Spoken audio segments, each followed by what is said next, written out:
नमस्कार, प्रभा साक्षी देख रहे हैं आप। आपके साथ मैं हूं अंकित सिंह। टॉप 10 न्यूज में आपका स्वागत है।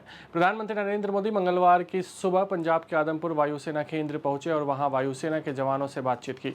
उन्होंने इस मुलाकात के बाद एक्स पर लिखा कि सशस्त्र बलों ने हमारे देश के लिए जो कुछ किया है उसके लिए भारत सदा उनके प्रति आभारी रहेगा।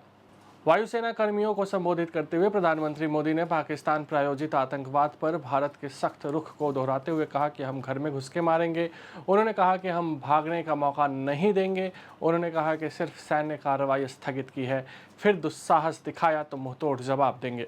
मोदी ने मंगलवार को कहा कि भारत माता की जय सिर्फ एक नारा नहीं है, बल्कि देश के सैनिकों का राष्ट्र के लिए अपने प्राण न्यौछावर करने का प्रण है और ऑपरेशन सिंदूर के बाद उनकी वीरता की गाथाएं इतिहास में हमेशा के लिए दर्ज हो गई है। मोदी ने कहा कि हमारे सशस्त्र बलों ने उनके परमाणु ब्लैकमेल की धज्जियां उड़ाई, जो हमारे दुश्मनों को भारत माता की जय का महत्व समझ में आया। पाकिस्तान ने मंगलवार को कहा कि भारत के साथ हाल में हुए सैन्य संघर्ष में उसके एक स्क्वाड्रन लीडर समेत 11 सैन्य कर्मी मारे गए हैं, जबकि 78 अन्य घायल हो गए हैं। पाक सेना के एक बयान में ये भी दावा किया गया है कि 6 से 7 मई की रात को भारत द्वारा किए गए बिना उस्कावे के और निंदनीय कायराना हमलों में 40 नागरिक मारे गए और 121 अन्य घायल हो गए। केंद्रीय कृषि एवं ग्रामीण विकास मंत्री शिवराज सिंह चौहान ने मंगलवार को कहा कि प्रधानमंत्री नरेंद्र मोदी का विरोध करते करते विपक्ष देश और सेना का विरोध न करे। चौहान ने संवाददाता सम्मेलन को संबोधित करते हुए कहा कि पहलगाम आतंकी हमले के जवाब में सेना द्वारा चलाए गए ऑपरेशन सिंदूर में सशस्त्र बलों की बहादुरी जबरदस्त तरीके से है और इनकी सराहना की जानी चाहिए। कांग्रेस ने कारगिल युद्ध के बाद बनी एक समीक्षा समिति का हवाला देते हुए मंगलवार को कहा कि क्या नरेंद्र मोदी सरकार इसी तरह पहलगाम आतंकी हमले को लेकर स्वतंत्र और व्यापक विश्लेषण एवं आकलन कराएगी। वर्ष 1999 में कारगिल युद्ध के तत्काल बाद कारगिल समीक्षा समिति का गठन हुआ था।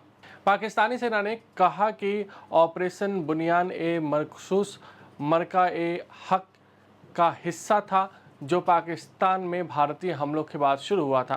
भारत ने 22 अप्रैल को पहलगाम में हुए आतंकी हमले के जवाब में 6 मई को देर रात आतंकी ठिकानों पर ऑपरेशन सिंदूर के तहत सटीक हमले किए थे।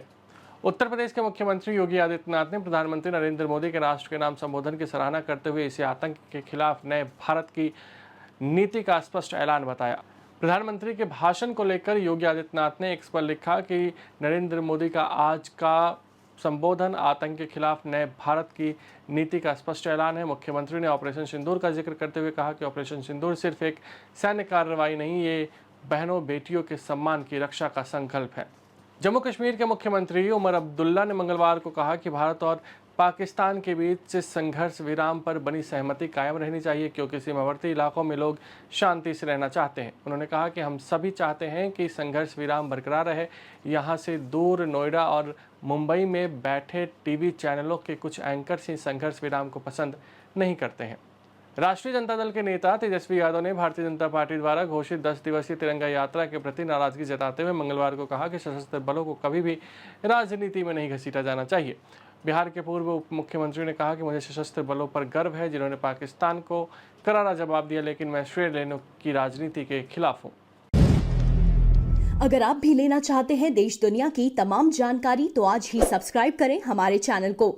साथ ही नीचे दिए बेल आइकन को जरूर दबाएं ताकि हर अपडेट आप तक पहुंच सके।